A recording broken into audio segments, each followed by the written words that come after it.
निलेश गायकवाड पळून गेला ही सत्य परिस्थिती. पासपोर्ट कोणी दिला, काय दिला, कुठल्या अधिकाऱ्याने दिला त्याची चौकशी झाली पाहिजे. आणि याच्या मागं पुणे शहरामध्ये जी गुन्हेगारी वाढली ती निलेश गायकवाड गुन्हेगारी काही एका दिवसात वाढली नाही, वर्षानुवर्ष तिथं चालू. माझा साधा प्रश्न होता, मी काय दादांचा विरोधक नाही, की ही गुन्हेगारी करणारी लोक तुमच्या आजूबाजूला ऑफिसमध्ये कोण समीर पाटील आहे हे विचारलं, आणि कोण तुमचा शिपाई आहे, आणि हे सगळं पोलिसांच्या मार्फत गुन्हेगारांना प्रोटेक्शन देतो एवढंच विचारलं मी. आणि हे मी पुणेकरांचा प्रश्न विचारला, आणि पुणेकरांचा प्रश्न विचारल्यानंतर हा समीर पाटील कोण आहे हाच मला माहीत नव्हता.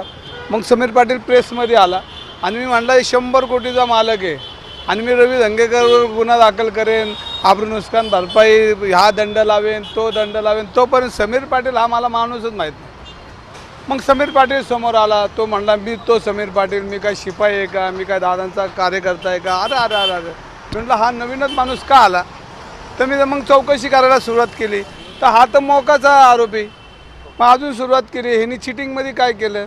नंतर त्यांनी पोलीस खात्यामध्ये ह्याच्यासाठी रेड कार्पेट, पोलीस स्टेशन हा चालवतो, गुन्हेगारी चालवतो, खोटे गुन्हे दाखल करून घेतो, ह्या सगळ्या मी माहिती काढायला सुरुवात केली आणि ती वस्तुस्थिती. आणि त्यानंतर तो म्हणला की मी रवी धंगेकरला बोका लावा. हे कोण म्हणतो आहे की हा समीर पाटील म्हणतो आहे. आणि मी परत माहिती घेतली तर ह्याच्यावरच मोका झालेला आहे. जर मोका ज्याला झाला तो लोकप्रतिनिधीवर मोका टाकतो. मग मी अजून माहिती घेतली तर माझ्या लक्षात आलं की तो चंद्रकांत दादांच्या आजूबाजूला नेहमी असतो, कार्यक्रमाला असतो. आणि त्याच्या पलीकडे अजून माहिती घेतली तर भारतीय जनता पार्टीचे अनेक कार्यकर्ते त्याच्या दारात असतात की आम्हाला पुढच्या वेळेला तिकीट मिळलं पाहिजे, पुढच्या वेळेला पदं मिळली पाहिजे.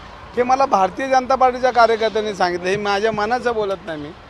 आणि मग अशा वेळेला मग मी परत एकदा पुढं गेलो की निलेश गायकवाड प्रकरणामध्ये आज पण जेवढे मुर्दे पडलेत त्याची नोंद पोलिसांकडे आहे का नाही ही माहीत नाही. पण तुम्ही बघितलं असेल की मी जोपर्यंत आवाज उठवायला सुरुवात केली त्यानंतर 2 गुन्हे त्याच्यावर पडलेले. काल एक पडला आहे, मागच्या आठवड्यात एक पडला आहे. म्हणजे आता पुणेकर जे भयभीत होते, ज्यांच्यावर अन्याय झाला त्यांच्यावर त्यांची बाजू कोणीतरी घेतली पाहिजे. एक पुणेकर म्हणून मी बोलणार आणि बोलत राहणार. नंतर माझी तक्रार एकनाथ शिंदे साहेबांकडे केली. मी शिंदे साहेबांना एकच सांगितलं, साहेब पुण्यातली गुन्हेगारी जर थांबणार नसेल आणि मी एक कार्यकर्ता म्हणून, एक शिवसैनिक म्हणून जर बोलणार नसेल तर त्याचं मोठं पाप मला बसणार आहे. कारण शेवटी पुणेकरांबरोबर मी गेली 30-35 वर्ष काम करतो आहे. 5 वेळा नगरसेवक, आमदार, लोकसभा हा सगळा कुटुंब म्हणून मी काम केलं. त्यामुळे मी जर नाही बोललो तर मला हे पुणेकर माफ करणार नाहीत. ज्या नोटीस पाठवली आहे, नोटीस वाचली का तुम्ही? कारण एक अब्रुनुकसानीचाच दावा तुमच्यावर ठोकण्यात आला असल्याचं काल त्यांनी सांगितलं होतं.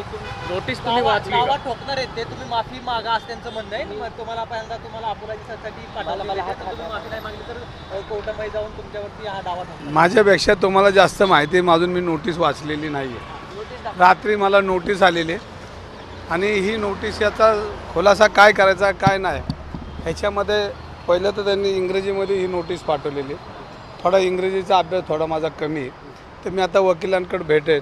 अनेक वकिलांनी मला सहकार्य करण्याची भूमिका केली, त्यात आसिम सरोदे असेल, त्यांचं मनापासून आभार मानेन. एक पुणेकर म्हणून ते माझ्या पाठीशी उभे राहिलेत.